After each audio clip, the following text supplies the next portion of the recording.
For the past 5 years, I've been investigating this question of where good ideas come from. It's the kind of problem I think all of us are intrinsically interested in. We want to be more creative, we want to come up with better ideas, we want our organizations to be more innovative.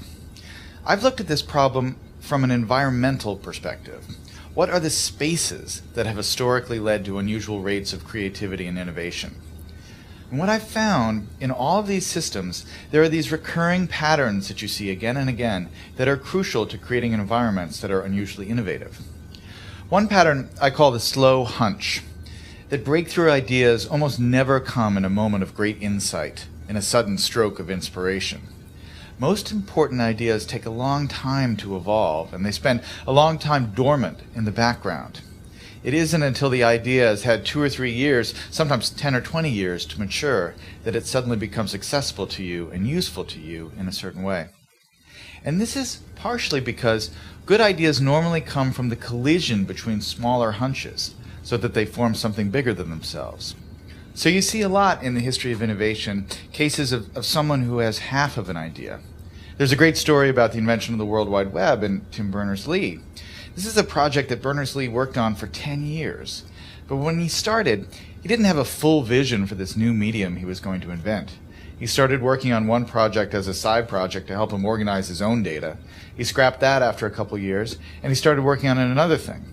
And only after about 10 years did the full vision of the World Wide Web come into being. That is, more often than not, how ideas happen. They need time to incubate, and they spend a lot of time in this partial hunch form. The other thing that's important when you think about ideas this way is that when ideas take form in this hunch state, they need to collide with other hunches.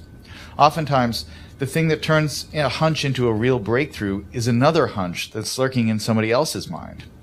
And you have to figure out a way to create systems that allow those hunches to come together and turn into something bigger than the sum of their parts. That's why, for instance, the coffee house in the Age of the Enlightenment, or the Parisian salons of modernism, were such engines of creativity, because they created a space where ideas could mingle and swap and create new forms. When you look at the problem of innovation from this perspective, it sheds a lot of important light on the debate we've been having recently about what the internet is doing to our brains. Are we getting overwhelmed with an always connected, multitasking lifestyle? And is that going to lead to less sophisticated thoughts as we move away from the slower, deeper, contemplative state of reading, for instance?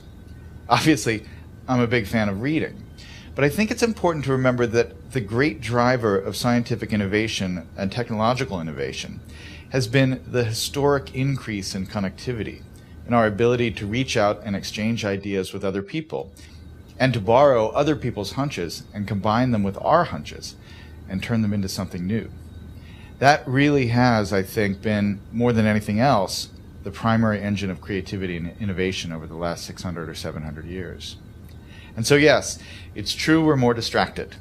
But what has happened that is really miraculous and marvelous over the last 15 years is that we have so many new ways to connect and so many new ways to reach out and find other people who have that missing piece that will complete the idea we're working on, or to stumble serendipitously across some amazing new piece of information that we can use to build and improve our own ideas.